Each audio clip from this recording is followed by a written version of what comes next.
গভীর মনোযোগ লক্ষ্য করুন। আজকে দেখেন ইরান আর ইসরায়েলের মধ্যে যুদ্ধ শুরু হয়ে গেছেন। তাম পৃথিবীর জালিমের একতাবদ্ধ হয়েছে, পারমাণবিক যুদ্ধ শুরু হচ্ছে। আগামীতে কি হবে তাম পৃথিবীর সোশ্যাল মিডিয়া সেই দিকে তাকিয়ে আছে। আর তাম পৃথিবীর জালিমদেরকে একাই মোকাবেলা করতেছে ইরানের সাহসী কুতুবই, বর্তমানে তাম পৃথিবীর সেরা ইমানের সাহসী বীর উমর ফারুকের যোগ্য উত্তরসূরি আল্লামা আয়াতুল্লাহ আল খামেনি। আল্লাহু আকবার বলেন। আজকে প্রোগ্রামের শুরুতেই আমরা দোয়া করতে চাই আয়াতুল্লাহ আল খামেনির জন্য, আল্লাহ তাআলা যেন তাকে হেফাজত করে, বলেন আমিন। আল্লাহ যেন তার ইমানের শক্তি বৃদ্ধি করে দেয়, বলেন আমিন। তার কারণ তাম পৃথিবীর জালিমের একতাবদ্ধ হয়েছে। ইসরায়েল যখন আক্রমণ করেছে, ইরান এমন পাল্টা জবাব দেওয়া শুরু করেছে। ইসরায়েলের প্রধানমন্ত্রী বেনিয়ামিন নেতানিয়াহু তিনি ওই মাটির ভেতরে, বাংকারের ভেতরে লুকিয়ে পালাতে বাধ্য হয়েছে। আল্লাহু আকবার বলবেন না? আজকে ইসরায়েলের তেল আবিব গুলো মাটির সঙ্গে মিশে যাচ্ছেন, বিল্ডিং গুলো ধ্বংস হয়ে যাচ্ছে। গত কয়েক মাস আগে গাজার মুসলমানদের ঘরবাড়ি তারা যেইভাবে মাটিতে মিশে দিয়েছে, আজকে আমার আল্লাহ তাআলা তাদেরও ঘরবাড়িকে মাটির সঙ্গে মিশে দিচ্ছেন, বলেন আল্লাহু আকবার। চিৎকার করে বলেন এগুলো কার ফয়সালা? এগুলো কার খেলা? আল্লাহ তাআলা বলেন ওমাকারু ওমাকারাল্লাহ আল্লাহু খায়রুল মাকিরিন। তারাও ষড়যন্ত্র করে, আমি আল্লাহ আমিও কৌশল অবলম্বন করি, কার কৌশল বিজয় হয়? সুতরাং তাম পৃথিবীর জালিমেরা যদি একতাবদ্ধ হয়ে ইসলামকে নির্মূল করতে চাই, আমরা যদি তাদের কাছ থেকে বাঁচতে চাই, আমাদের একতাবদ্ধ হওয়ার দরকার আছে না নাই? তাম পৃথিবীর 57টা মুসলমান দেশের রাষ্ট্রপ্রধানদেরকে বলতে চাই, আর ঘুমানোর সময় নাই। তাম পৃথিবীর 57টা মুসলমান দেশের 200 কোটি মুসলমান একতাবদ্ধ হয়ে আমরা যদি সুন্নতি তরিকায় প্রসব করতে পারি, ওই প্রসবের ছোটে ওই জালেমের বাচ্চারা লোহিত সাগরে পালাতে বাধ্য হবে। এই জন্য আমাদের একতাবদ্ধ থাকার দরকার আছে না নাই? কিন্তু মনের মধ্যে বড় কষ্ট, ওরা মুসলমানদেরকে শেষ করে দিচ্ছে, আর আমরা আছি ফতুয়াবাজি নিয়ে। জোরে বলেন কি বাজি? কিছু কিছু গোল আলু মার্কা হুজুর, টাটকা মুনাফিক, এরা ফতুয়া দিচ্ছে ইরান তো ইমানদার না, এদের আকীদা খারাপ, এরা হলো শিয়া। এরা কি? এদেরকে শিয়া বলে ফতুয়া দিচ্ছে। সেই সময় পৃথিবীতে ইসলাম থাকবে কি থাকবে না? মুসলমান থাকবে কি থাকবে না? 1 নয় 2 নয় 2000 কিলো দূর থেকে বোমা নিক্ষেপ করেছে, মিসাইল নিক্ষেপ করেছে। যেই ঘরে মেরেছে ওই ঘরের বেডরুমে গিয়ে আমাদেরকে হত্যা করতেছে। বাংলাদেশের এক প্রান্ত থেকে অন্য প্রান্ত, টেকনাফ থেকে তেতুলিয়া দূরত্ব হলো 1200 কিলো। জোরে বলেন কত কিলো? ভালো করে বোঝেন। আর ওরা মারতেছে বোমা কয় 1000 কিলো দূর থেকে। 2000 কিলো দূরত্ব থেকে যুদ্ধ হচ্ছে, 2000 কিলো দূরে বোমা মেরেছে। তাও যেই বিল্ডিং এ মারছে, শুধু বিল্ডিং এ না, ওই বিল্ডিং এর কত নম্বর তলা, আবার ওই তলার কোন ঘর, ওই ঘরের কোন পাশে বেডরুম, বেড কোথায় আছে, খাট কোথায় আছে, ওই খাটের কোথায় শত্রু আছে, ওখানে তারা টার্গেট করে নিক্ষেপ করে মুসলমানদের হত্যা করতেছে। আর আমরা ফতুয়াবাজি করতেছি, আমি শিয়া ওরা সুন্নি, আমি কওমি ওরা আলিয়া। এই ফতুয়াবাজি করতে যাইয়া মুসলমানদের 12টা বাজতেছে। একটা কথা পরিষ্কার করে বলি, ভালো করে বোঝেন, আমাদের আল্লাহ এক, রসুল এক, কাবা ঘর এক, আমাদের পরিচয় আমরা মুসলমান, আমাদের সংবিধান হলো আল কোরআন। সুতরাং ফতুয়াবাজির সময় নেই। মুসলমানদের বলতে চাই, আর ঘুমিয়ে থাকবেন না। সৌদি আরবের রাজা বাদশাদেরকে বলতে চাই, আর মুনাফিকি করবেন না, পশ্চিমাদের গোলামি করবেন না। একতাবদ্ধভাবে জালেমের মোকাবেলা করা প্রত্যেকটা মুসলমানের জন্য ফরজে আইন, ফরজে আইন, ফরজে আইন। সুতরাং আল্লাহর কোরআন বলেছেন, ওমা লাকুম লা তুকাতিলুনা ফি সাবিলিল্লাহি ওয়াল মুস্তাদআফিনা মিনার রিজালি ওয়ান নিসাই ওয়াল বিলদানিল্লাযিনা ইয়াকুলুনা রাব্বানা আকরিজনা মিন হাযিহিল ক্বরিয়াতি যালিমি আহলুহা ওয়াজআল লানা মিন লাদুনকা ওয়ালিয়্যা ওয়াজআল লানা মিন লাদুনকা নাসীরা। আল্লাহর কোরআন বলে, তোমাদের কি হলো? তাম পৃথিবীতে নির্যাতিত মানবতা, ছোট ছোট শিশুদেরকে তারা হত্যা করে, মহিলাদেরকে ভাইদেরকে তারা হত্যা করে, আল্লাহর কাছে ফরিয়াদ করে বলে, আল্লাহ এই মাজলুম জনপদ থেকে আমাদের মুক্ত করে দেন, অথবা একজন অভিভাবক পাঠান যিনি আমাদের সাহায্য করবে, অথবা এই জমিন থেকে আমাদের বের করে নিয়ে যাবে।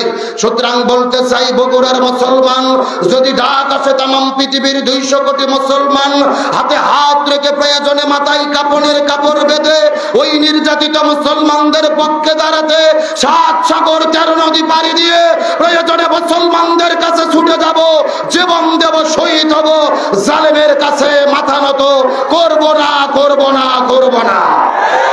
তারা কারণে যে দুটো হাত আল্লাহকে তুলে দেখান।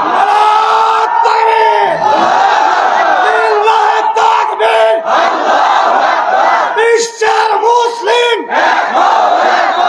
এক হও, জাগ করো, বিশ্বের মুসলিম তাকবীর। সুতরাং আসুন, এখন একতাবদ্ধ হওয়া ছাড়া আমাদের ফতোয়াবাজি করার কোনো সময়। আসলে ইসরায়েলে বহু মানুষ মারা যাচ্ছে, তারা ভয়ের ঠেলায় ঘরের মধ্যে ঢুকেছে, ঘর বাড়ি ছাড়তেছে, কিন্তু মিডিয়াতে প্রচার হচ্ছে না। ওই ইসরায়েল বলেছে আল জাজিরাতে সঠিক খবর দেখানো হয়, সঠিক তথ্য দেখানো হয়, এই জন্য ওই দেশের মন্ত্রী বলেছে তোমরা আল জাজিরা দেখবে না, আল জাজিরার সংবাদ যারাই দেখবে তাদের জেলে বন্দি করা হবে। তার মানে হলো ঠেলার নাম বাবাজি। আচ্ছা বলো তো, বিড়াল কি গাছে চড়ার জন্য কোনো মাছ লাগে? কটা কন্যা গা বিড়াল কখন গাছত চড়ে? ঠেলাত করলেই গাছত চড়ে। তাহলে ওরাও ঠেলাত করেছে। আমরা একতাবদ্ধ হলে সত্যের বিজয় হবেই হবে ইনশাআল্লাহ। আসেন, সময় কম, কথা বেশি, ডাইরেক্ট আলোচনা। আমরা শান্তি পেতে চাই কি চাই না? রাসূল বিদায় হজের দিনে বলেছেন, যেও তোমরা ইহকালীন শান্তি পরকালীন মুক্তি পেতে চাও, তারাকতু ফীকুম আমরাইন লান তাদিল্লু মা তামাসসাকতুম বিহিমা, আমি তোমাদের জন্য 2টা জিনিস রেখে যাচ্ছি, এই 2টা জিনিস যদি তোমরা আঁকড়ে ধরতে পারো ইহকালে শান্তি পাবা, পরকালে তোমরা মুক্তি পাবা। সুবহানাল্লাহ বলেন। কয়টা জিনিস রাসূল রাখতে ধরতে বলেছেন? 1 নম্বর হলো কিতাব আল্লাহ, আল্লাহর কিতাব, যার নাম কি? একটু জোরে বলেন, কিতাবের নাম কি? আর 2 নম্বর হলো সুন্নাত রাসূলি, আমি নবী আবার সুন্নাত। তাহলে দুনিয়ায় শান্তি আঁকড়ে রাখতে, মুক্তি পেতে গেলে আমাদের কয়টা জিনিসের দরকার? 1 নম্বর কোরআন লাগবে, 2 নম্বর রাসূলের সুন্নাত লাগবে, রাসূলের জীবনী অনুসরণ করতে হবে। তার কারণ রাসূলকে আল্লাহ তাআলা পৃথিবীতে নেতা করে প্রেরণ করেছেন। জোরে বলেন, কি করে? আরো জোরে বলেন। আমার প্রিয় বন্ধুগণ, মুসলমান ভাইরা গভীর মনোযোগ লক্ষ্য করুন। আল্লাহ তাআলা নবীকে পৃথিবীতে নেতা করে প্রেরণ করলেন, এই জন্য আল্লাহ তাআলা কোরআনের ভেতরে আমার নবীকে নেতা বলে ডাক দিয়েছেন। আল্লাহ তাআলা ডাক দিয়ে বলেন, ইয়াসিন ওয়াল কোরআনিল হাকিম। এই যে হলেন ইয়াসিন, এই যে ইয়াতি হলেন হরফে নেদা। হরফে নেদা ওই সমস্ত হরফগুলোকে বলা হয় যেই হরফ দিয়ে মানুষদেরকে ডাকা হয়, আহ্বান করা হয়। আর সিন মানে হলো সাইয়্যেদ, সাইয়্যেদ শব্দের অর্থ হলো নেতা। আল্লাহ তাআলা নবীকে নেতা বলে ডাক দিয়েছেন। সুবহানাল্লাহ বলেন। রাসূল মুফাসসিরিন হযরত আব্দুল্লাহ ইবনে আব্বাস, হযরত আব্দুল্লাহ ইবনে মাসউদ রাদিয়াল্লাহু তাআলা আনহুমা দুইজনে একত্রিতভাবে এই তাফসীর, আয়াতের তাফসীর বর্ণনা করে বলেন, আল্লাহ তাআলা নবীকে নেতা বলে ডাক দিয়েছেন। এই জায়গার ভেতরে সাইয়্যেদ অর্থ সর্বমোট হলো 5টি। চিৎকার করে বলেন কয়টি? 1 নম্বর হলো সাইয়্যেদুল বাশার, এই পৃথিবীতে আল্লাহ তাআলা যতগুলো মানুষ সৃষ্টি করেছে প্রত্যেকটা মানুষের নেতা হলো আমাদের নবী। 2 নম্বর হলো সাইয়্যেদুল আম্বিয়া, এই পৃথিবীর মধ্যে যতগুলো নবী আল্লাহ তাআলা প্রেরণ করেছে সবগুলো নবীদের নেতা হলো আমাদের নবী। 3 নম্বর সাইয়্যেদুল মুরসালিন, এই পৃথিবীতে আল্লাহ তাআলা যতগুলো রাসূল সৃষ্টি করেছে প্রত্যেকটা রাসূলের নেতা হলো আমাদের নবী। 4 নম্বর সাইয়্যেদুল কাউনাইন, আল্লাহ তাআলা দুজান সৃষ্টি করেছে, দুজানের নেতা হলো আমাদের নবী। আর 5 নম্বর হলো সাইয়্যেদুল আলামিন, আল্লাহ তাআলা যত জগৎ সৃষ্টি করেছে প্রত্যেকটা জগতের নেতা হলেন আমাদের নবী। আমাদের নবী সমস্ত মানুষের নেতা, সমস্ত নবীর নেতা, সমস্ত রাসূলের নেতা, দু জাহানের নেতা, সমস্ত জগতের নেতা। ওই নবীকে আমাদের নেতা মানার দরকার আছে না নাই? আমার বন্ধুগণ, মুসলমান ভাইরা গভীর মনোযোগ লক্ষ্য করুন। নবীকে কেমন ভাবে নেতৃত্ব হিসেবে মানার চেষ্টা করবেন? আমার নবীজি এই পৃথিবীর মধ্যে, আমার নবীজি হাদিস শরীফের মধ্যে বলেন, মান তাসাব্বাহা বিকওম ফাহুয়া মিনহুম, যার সঙ্গে যার মহব্বত তার সঙ্গে তার কিয়ামত। হাদিসের ব্যাখ্যায় মুহাদ্দিসগণ বলেন, এই পৃথিবীর ভেতরে যে যেই দল করবে ওই দলের সাথেই তার হাসর নাসর হবে। এই বাংলাদেশে যারা আওয়ামী লীগ নামক দল করেছে এদের হাসর নাসর হবে আওয়ামী লীগের সাথে। এই দেশের মধ্যে যারা বিএনপি নামক দল করে এদের হাসর নাসর হবে বিএনপির সাথে। এই দেশের মধ্যে যারা চরমোনাই পীরের মুরিদ হয়েছে এদের হাসর নাসর হবে চরমোনাইয়ের পীরের সাথে। এই বাংলাদেশে যারা জামাত ইসলাম নামক দল করে এদের হাসর নাসর হবে জামাত ইসলামের সাথে। এখন তো প্রশ্ন করতে পারেন, হুজুর দলিল দেন। দলিল হলো আল্লাহর কোরআন, সূরা বনী ইসরাইল ৭১ নম্বর আয়াতের ভেতরে আল্লাহ তাআলা কত চমৎকার করে বর্ণনা করে বলেছেন, ইয়াউমা নাদউ কুল্লা উনাসিম বিইমামিহিম। আল্লাহ বলে হাসরের ময়দানে প্রত্যেকটা মানুষ একা থাকবে না, প্রত্যেকটা মানুষের সামনে থাকবে তার নেতা। সামনে থাকবে কে? এই যে হুজুর একা থাকবে না, আমিও একা থাকবো না, আপনিও একা থাকবে না, প্রত্যেকটা মানুষের সামনে থাকবে কে? আরো জোরে বলেন কে? আমি যদি আপনাদেরকে তাফসীরটা বোঝানোর চেষ্টা করি, ভালো করে ঢুকে পড়েন, লক্ষ্য করে বোঝার চেষ্টা করবেন। এই দেশের বিরুদ্ধে যারা আওয়ামী লীগ নামক দল এতদিন ধরে করেছে, হাসরের ময়দানে দেখা যাবে, হাসরের ময়দানে আওয়ামী লীগ দল যারা জমিনের মধ্যে করেছে এদের সামনে প্রথম দাঁড়িয়ে যাবে বঙ্গবন্ধু শেখ মুজিবুর রহমান, তারপরে দাঁড়িয়ে যাবে 16 বছরের স্বৈরাচার কাঁঠাল রানী হাসিনা, এরপর ওবায়দুল কাদের, অন্যান্য নেতা কর্মীরা। এই দেশের মধ্যে যারা বিএনপি নামক দল করে হাসরের ময়দানে দেখা যাবে প্রথম দাঁড়িয়ে যাবে শহীদ প্রেসিডেন্ট জিয়াউর রহমান, তারপরে বেগম খালেদা জিয়া, মির্জা ফখরুল ইসলাম আলমগীর, তারেক জিয়া, অন্যান্য নেতা কর্মীরা। চরমোনাই পীরের যারা মুরিদ হয়েছে হাসরের ময়দানে দেখা যাবে প্রথমে দাঁড়িয়ে যাবে মরহুম পীর সাহেব হুজুর, তারপরে মুফতি ফয়জুল করিম, মুফতি রেজাউল করিম। এই দেশের মধ্যে জামাত ইসলাম নামক যারা দল করে হাসরের ময়দানে দেখা যাবে প্রথমে দাঁড়িয়ে যাবে আল্লামা সৈয়দ আবুল আলা মওদুদী রহিমাহুল্লাহ, অধ্যাপক গোলাম আজম মাওলানা মতিউর রহমান নিজামী, তারপরে দাঁড়িয়ে যাবে কোরআনের পাখি শহীদ আল্লামা দেলোয়ার হোসেন সাইদী, আমির জামাত ডক্টর শফিকুর রহমান, অন্যান্য নেতা, তারপরে কর্মীরা। তার মানে হাসরের ময়দানে প্রত্যেকটা মানুষ একা থাকবে না, প্রত্যেকটা মানুষের সামনে থাকবে তার নেতা। আজ এই কোরআনের আয়াতটা বোঝার চেষ্টা করেন। এখন এই জমিনের মধ্যে এমন মানুষকে আপনি নেতৃত্ব মেরেছেন যাদের মুখের মধ্যে দাড়ি নাই, মাথার মধ্যে টুপি নাই, সুদ ঘুষ দুর্নীতি করে, সিএনজি স্ট্যান্ড দখল করে, টেম্পু স্ট্যান্ড দখল করে, বাস স্ট্যান্ড দখল করে, জনগণের উপরে জুলুম করে। এমন মানুষের যদি নেতৃত্ব জমিনের মধ্যে মেনে থাকে না, আল্লাহর কোরআন হাতে না শপথ করে বলতেছি, তাহলে আপনারা ধরা খাইয়ে বসে আছেন। এ ধরে বলেন, এ নেতা মানা দুনিয়ার কোনো বিষয় নয়। এই দুনিয়ায় যাকে নেতা মানবেন আখিরাতে তাকে সামনে।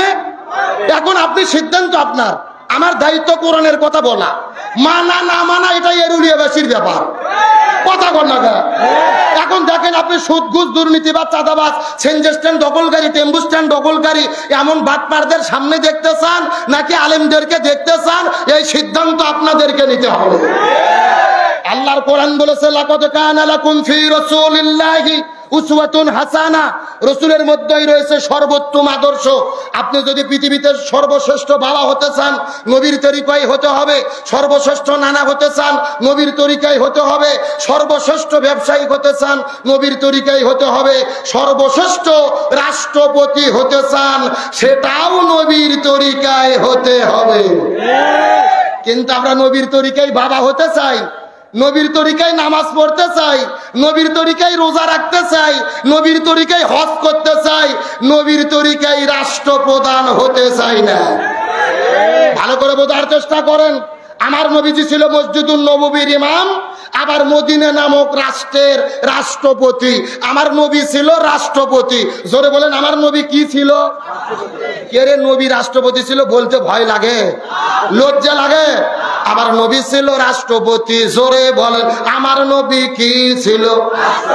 আরো জোরে। এখন আমি আপনাদেরকে জিজ্ঞাসা করি, বলেন তো দেখি, আমার নবী যদি রাষ্ট্রপতি থেকে থাকে তাহলে আমাদেরকে হুজুরদেরকে রাষ্ট্রপতি হওয়ার দরকার আছে না নাই? হ্যাঁ, এই জায়গাতে সমস্যা। এই ওয়াজ করলে আমরা বিপদ। আমরা যদি বলি ওয়াজ করি খাওয়ার পরে মিষ্টি খাওয়া সুন্নাত, সবাই বলে সুবহানাল্লাহ সুবহানাল্লাহ, তার মানে আরো খাবার চাই। কিন্তু আমরা যখন বলি আমরা এমপি হতে চাই, ইউনিয়ন পরিষদের চেয়ারম্যান হতে চাই, তখন কিছু কিছু লোক লাভ দিয়ে উঠে বলে যে হুজুরের লোভ ঢুকছে রে। কথা কন না গা? আমার কথার সঙ্গে একমত? ভালো করে বোঝার চেষ্টা করবেন। নবী মসজিদুন নববীর ইমাম, আবার মদিনা নামক রাষ্ট্রের রাষ্ট্রপতি। তারপর ইসলামের শিক্ষা হলো যিনি মসজিদের ইমাম হবে তাকেই সমাজের ইমাম হতে হবে। যিনি এরুলিয়া সবচাইতে বড় মসজিদের ইমাম হবে তাকে এরুলিয়া ইউনিয়ন পরিষদের চেয়ারম্যান হতে হবে। যিনি বগুড়া সেন্ট্রাল মসজিদের ইমাম হবে তাকে বগুড়া আসনের এমপি হতে হবে। যিনি ঢাকা বাইতুল মুকাররম মসজিদের খতিব হবে তাকেই বাংলাদেশের রাষ্ট্রপতি প্রধানমন্ত্রী হতে হবে। আর যতদিন পর্যন্ত আলেমদেরকে আমরা সমাজের ক্ষমতা না দেব, এই জমিন থেকে সুদ ঘুষ দুর্নীতি চাঁদাবাজি বন্ধ হবে না। আমরা বাংলাদেশ থেকে সুদ ঘুষ দুর্নীতি বন্ধ করতে চাই কি চাই না? এই জন্য আলেমদের ক্ষমতার দরকার আছে না নাই? আজকের মাহফিলের যিনি প্রধান আলোচক আমাদের প্রিয় ভাই মুফতি আমির হামজা, জামায়াত ইসলামের পক্ষ থেকে কুষ্টিয়া আসন থেকে তিনি এমপি নির্বাচন করবেন। আলহামদুলিল্লাহ বলেন। আমরা বলতে চাই শুধু মুফতি আমির হামজা নয়, মিজানুর রহমান আল আজহারি, আল্লামা মামুনুল হক, শাইখ আহমদুল্লাহ, ডক্টর আবুল কালাম আজাদ বাশার, এই বাংলাদেশে যত বড় বড় আলেম আছে এই রকম আলেমদেরকে, বক্তাদেরকে, খতিবদেরকে ইমাম হয়ে এমপি হয়ে সংসদে গিয়ে কোরআন দিয়ে রাষ্ট্র পরিচালনা করতে হবে। ইতিমধ্যে বাংলাদেশের সবগুলো ইসলামী দল একমত হয়েছে আগামীতে আলেমদের সমর্থন থাকবে এক বাক্সে। ইসলামী দলগুলো যদি একতাবদ্ধ হয়, আলেম ওলামা যদি একতাবদ্ধ হয়, আলেমদেরকে আমরা সমর্থন দিতে চাই কি চাই না? ভালো করে বোঝেন, রাজনৈতিক দৃষ্টিকোণ থেকে নেবেন না। স্বাধীনতার 54 বছর পার হয়ে গেছে, এক দল ক্ষমতায় এসেছে আর এক দল চলে গেছে, আমরা শান্তি পাইনি। সুতরাং শান্তি পাওয়ার জন্য আমাদের ঘোষণা, এই বাংলাদেশে সব দল দেখা শেষ, আগামীতে আলেমদের নেতৃত্বে কোরআনের বাংলাদেশ। আর সমস্ত আলেম ওলামা মিলে একতাবদ্ধ হয়ে 151টা এমপি যদি ওই সংসদের মধ্যে যাবার পরে কোরআনের পক্ষে বিল পাশ করে কোরআন দিয়ে দেশ পরিচালনা করতে পারে, তাহলেই শান্তি পাওয়া সম্ভব, নতুবা জমিনের ভেতরে কখনো শান্তি পাওয়া সম্ভব নয়। সুতরাং আপনাদের বলতে চাই, আলেমদের সঙ্গে আপনারা থাকতে কি রাজি আছেন? জোরে বলেন, রাজি আছেন? কারা কারা রাজি? একটু হাত তোলেন তো দেখি। লিল্লাহি তাকবীর। আসেন, সময় কম, বেশি তাকবীর দেওয়া যাচ্ছে না। তাহলে আমি আপনাদের বুঝাইতে চাচ্ছি, যিনি মসজিদের ইমাম হবে তাকেই সমাজের ইমাম হতে। আমার প্রিয় বন্ধুগণ, মুসলমান ভাইরা গভীর মনোযোগ লক্ষ্য করুন। আমি আপনাদের সংক্ষিপ্তভাবে একটা মেসেজ দেওয়ার পরে বিদায় নিয়ে চলে যাব। এই জমিনের মধ্যে আমার নবীজি শান্তি কায়েম করার জন্য 17 বছর বয়সের ভেতরে এই জমিনের মধ্যে একটা দল গঠন করেছিল, যেই দলের নাম হলো হিলফুল ফুজুল। কি নাম বললাম? এ বগুড়ার মুসলমান গভীর মনোযোগ লক্ষ্য করুন। নবীজি 17 বছর বয়সের ভেতরে হিলফুল ফুজুল নামক দল গঠন করার পরে 17 বছর থেকে শুরু করে 40 বছর পর্যন্ত নবীজি 23 বছর ধরে এই জমিনের মধ্যে শান্তি কায়েম করার জন্য চেষ্টা করলো। কিন্তু দুর্ভাগ্যজনক ব্যাপার হলো 17 বছর থেকে শুরু করে 40 বছর পর্যন্ত 23 বছর ধরে নবীজি চেষ্টা করেছে, কিন্তু জমিনের ভেতরে শান্তি কায়েম করতে পারলো। এ বগুড়ার মুসলমান গভীর মনোযোগ বোঝার চেষ্টা করবেন। নবীজি 23 বছর ধরে চেষ্টা করেছে, কিন্তু জমিনের ভেতরে শান্তি কায়েম করতে পারলো না।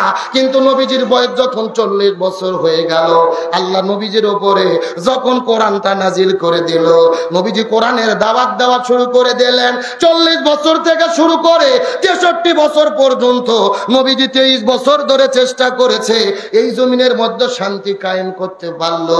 নবীজির জীবনটাকে 2 ভাগে ভাগ করার চেষ্টা করেন।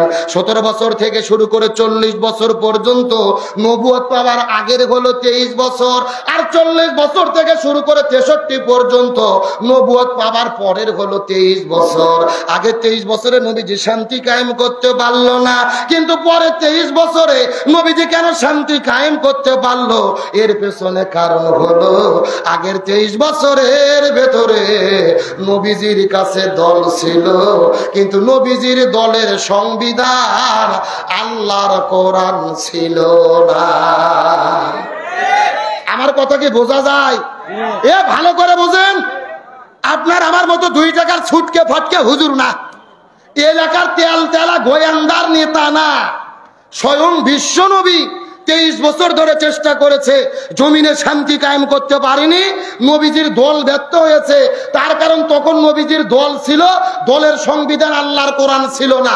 তার মানে বর্তমানে বাংলাদেশে যেই যেই দলগুলো শান্তি কায়েমের কথা বলতেছে, ওই দলের দ্বারা শান্তি কায়েম সম্ভব নয়, যেই দল আল্লাহর কোরআনের সংবিধান দিয়ে পরিচালিত হয় না। কথা কি ক্লিয়ার না ভেজাল আছে? কেন ভাই, সেই দল নিজেরাই কোরআন দিয়ে চলে না, ওদের নিজেদের মধ্যে তো মারামারি করিয়ে 9 মাসে 105 জন নিজেরা কুপকাত। কথা কর না, তাহলে ওরা নিজেরাই যদি দলের মধ্যে শান্তি কায়েম করতে না পারে, এই জমিনে শান্তি আনতে পারবে? সুতরাং ভালো করে বোঝার চেষ্টা করেন।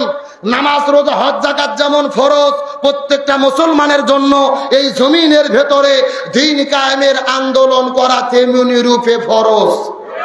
কিন্তু মোরের মধ্যে বড় কষ্ট, আমরা নামাজের ফরজ মানি, রোজার ফরজ মানি, হজের ফরজ মানি, যাকাতের ফরজ মানি, কিন্তু জমিনে দ্বীন কায়েমের আন্দোলনের ফরজ মানতে চাই না। আল্লাহর কোরআন বলেছেন, আল্লাহ বলেন, তোমরা যদি মুসলমান হও, এই জমিনে দ্বীন কায়েমের আন্দোলন করো, আল্লাহ রশিকে ঐক্যবদ্ধ ভাবে আঁকড়ে ধরো। আল্লাহর কোরআন বলেছেন, ওয়ালতাকুম মিনকুম উম্মাতুন ইয়াদউনা ইলাল খায়র ইয়ামুরুনা বিল মারুফ ওয়া ইয়ানহাউনা আনিল মুনকার। আল্লাহ বলে, তোমাদের ভেতরে অবশ্যই একটা দল থাকবে যারা ভালো কাজের আদেশ করবে, অন্যায় কাজে বাধা দেবে। আল্লাহর কোরআন বলেছে, আল্লাযীনা ইম্মাক্কান্নাহুম ফিল আরদি আকামুস সালাহ ওয়া আতাউজ যাকাহ ওয়া আমারু বিল মারুফ ওয়া নাহাউ আনিল মুনকার। পুরো মুসলমান দল যদি ক্ষমতায় যায়, 4টে কর্মসূচি বাস্তবায়ন করবে। 1 নম্বর নামাজ বাধ্যতামূলক করবে, 2 নম্বর যাকাত ভিত্তিক অর্থনীতি কায়েম করবে, 3 নম্বর ভালো কাজ চালু করবে, 5 নম্বর মন্দ কাজ বন্ধ করবে। ক্ষমতায় যাওয়ার পরে এই 4 কর্মসূচি বাস্তবায়নের জন্য যারা ঘোষণা দেবে, ইমানদার মুসলমান হিসেবে তাদের পক্ষেই আমাদের থাকতে হবে। এখন জোরে বলেন, এই বক্তব্যকে আব্দুল সালাম যুক্তিবাদী না আল্লাহর? আরো জোরে বলেন কার?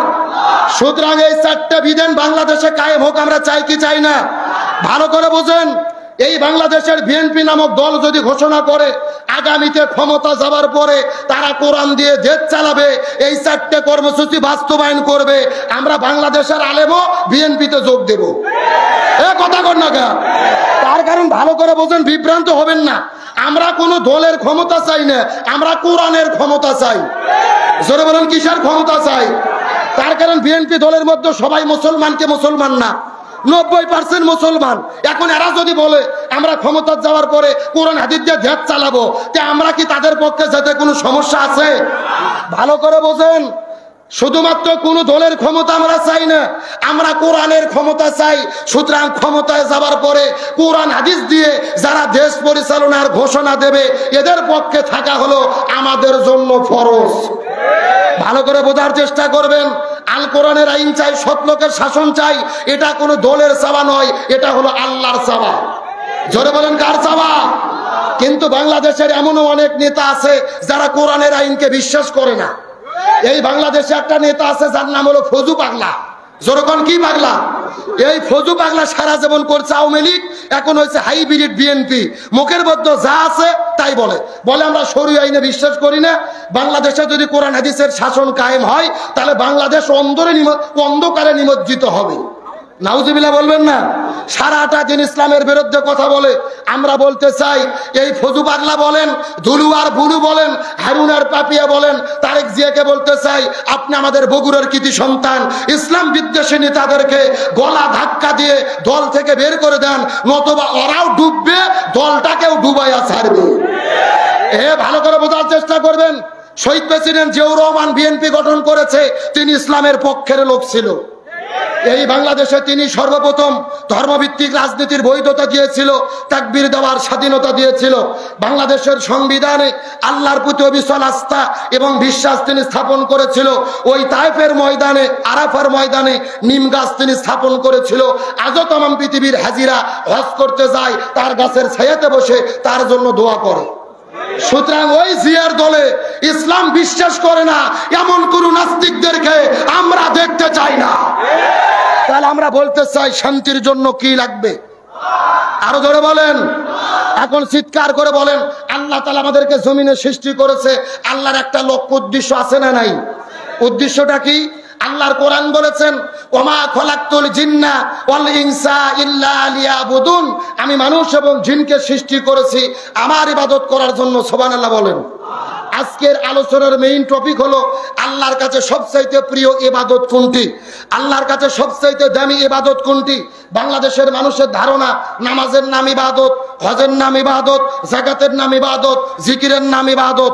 ভালো করে বোঝার চেষ্টা করেন, নামাজ, রোজা, হজ, যাকাত অবশ্যই ইবাদত, তবে আল্লাহর কাছে সবচাইতে প্রিয় ইবাদত হলো এই জমিনের ভেতরে কোরআন বিজয়ের আন্দোলন করা।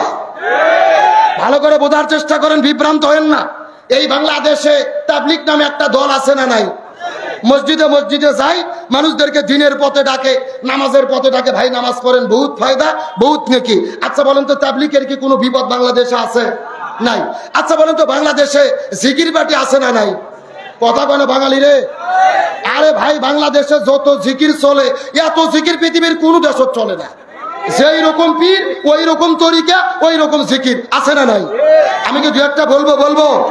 আল্লাহর ওলি খাজা বাবা, বিশ্বের ওলি খাজা বাবা, ফরিদপুরের কেবলা জাগান তোমার জন্য কান্দে বাবা, লক্ষ জাকের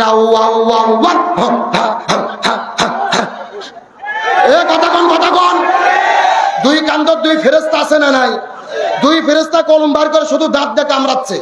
আল্লাহ বলছে, কে ফেরেশতা কলম দাঁত দিয়ে কামড়াও কেন? ফেরেশতারা বলতেছে, আল্লাহ আমরা তো বুঝতে পারিনি, লিখবো কি? কে রে, কোরআন হাদিসে হোকাহুকি কোতাকুতি কোনো জিকির আছে? ভালো করে বোঝেন, আমার সময় কম, আমি ব্যাখ্যা দিতে পারবো না।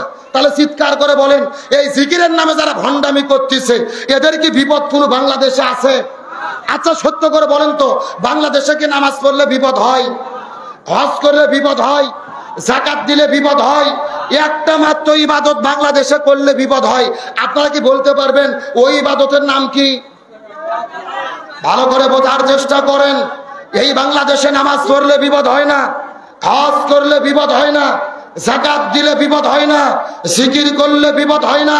এই জমিনের ভেতরে তারাই বিপদের মধ্যে পড়েছে যারা জমিনের ভেতরে কোরআন বিজয়ের আন্দোলন করেছে।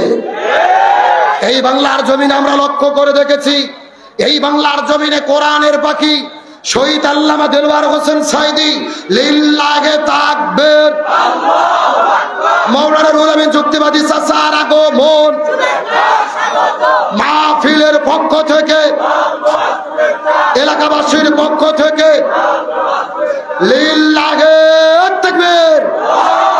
তাহলে আমার দিকে লক্ষ্য করেন, 2 মিনিটে শেষ করে দেব। তাহলে জোরে করে বলেন, কোরআন বিজয়ের আন্দোলন করলে বিপদ আছে না নাই? কোরআনের পাখি শহীদ আল্লামা দেলওয়ার হোসেন সাইদি অর্ধশত বছর ধরে কোরআনের মাহফিলে আলোচনা করেছে, যার আলোচনা শোনার পরে হাজারো মানুষ কালেমা পড়ে মুসলমান হয়েছে, কাবা ঘরের মধ্যে ঢুকে নামাজের যিনি অনুমতি পেয়েছে, ওই কোরআনের পাখি আল্লামা সাঈদীকে 1 নয় 2 নয় 13 বছর ধরে জেলের মধ্যে বন্দি রেখে হসপিটালে ভর্তি করে ইনজেকশনের সিরিজের মধ্যে বিষ ঢুকাইয়া আল্লামা সাঈদীকে হত্যা করেছে।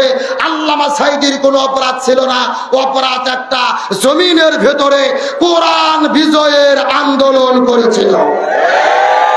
আপনাদের এরুলিয়ার কৃতি সন্তান আমাদের প্রিয় ভাই শহীদ আবু রুহানি, তাকে শহীদ করে দিয়েছিল এই মাঠের ভেতরে। আজ থেকে 12 বছর আগে তার জানাজার নামাজ আমি পড়ে গিয়েছি। আবু রুহানির কোনো অপরাধ ছিল না, কোনো অন্যায় ছিল না, তার অপরাধ হলো একটা, এই জমিনের ভেতরে তিনি কোরআন বিজয়ের আন্দোলন করেছিল। গভীর মনোযোগ ভালো করে বোঝার চেষ্টা করেন। আল্লাহর কোরআন বলেছেন ওমা ওয়াসাইনা বিহি ইব্রাহিম ওয়া মূসা ওয়া ঈসা আন আকিমুদ্দিন ওয়া লা তাতাফাররাকু ফি। আল্লাহর কোরআন বলেছে এই জমিনের ভেতরে হযরতে মূসা, ঈসা, ইব্রাহিম আলাইহিস সালাম যত নবী রাসূল প্রেরণ করেছি, সব নবী রাসূলের দায়িত্ব ছিল তারা যেন জমিনে দ্বীন কায়েম করে। আল্লাহু আকবার বলেন। শুধুমাত্র সব নবী রাসূলের দায়িত্ব নয়, আমার নবীকে জমিনে কেন প্রেরণ করা হলো? আল্লাহর কোরআনের 3 জায়গায় আল্লাহ একই বক্তব্য দিয়েছে। সূরা তাওবার 33 নম্বর আয়াত, সূরা আল ফাতর 28 নম্বর আয়াত, সূরা সফের 9 নম্বর আয়াত। আল্লাহর কোরআন বলেছেন ওয়াল্লাযী আরসালা রাসূলাহু বিল হুদা ওয়া দীনিল হাক্কি লিইযহিরাহু আলা দীনি কুল্লিহি ওয়ালাউ কারিহাল মুশরিকুন। আল্লাহ বলেন নবীকে জমিনে প্রেরণ করেছি শুধু নামাজের জন্য নয়, শুধু হজের জন্য নয়, শুধু যাকাতের জন্য নয়, শুধু জিকিরের জন্য নয়, জমিনে নবীকে নবী হিসেবে প্রেরণ করেছি সমস্ত মতবাদের উপরে ইসলামকে বিজয় করার জন্য। সুতরাং বাংলার জমিনে ইসলাম বিজয় হোক আমরা কি চাই? এই বাংলাদেশে যদি শান্তি পেতে চাই, বাবার নীতি, বেটির নীতি, স্বামীর নীতি, কার্ল মার্কসের নীতি, লেনিনের নীতি, পুতিনের নীতি, ধর্মনিরপেক্ষতাবাদ, জাতীয়তাবাদ, ভারতের নীতি, ব্রিটিশের নীতি দিয়ে এই জমিনে শান্তি আসবে না। বাংলাদেশে শান্তির জন্য কোরআনের নীতি কায়েম করতে হবে। সুতরাং বাংলাদেশের ঘর থেকে শুরু করে রান্নাঘর থেকে শুরু করে সংসদ পর্যন্ত প্রতিটি জায়গায় কোরআনকে কায়েম করে বাংলাদেশের পার্লামেন্টে আগামীতে আলেমদের প্রেরণ করে কোরআন বিজয়ের মাধ্যমে এই কোরআন দিয়ে বাংলাদেশ পরিচালিত হোক। এই পক্ষে কারা কারা আছেন দুটি হাত আল্লাহকে তুলে দেখা।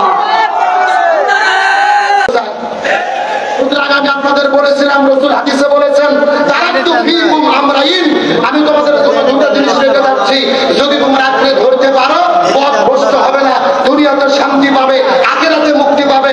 1 নম্বর নাম কি? আরো ধরে বলেন।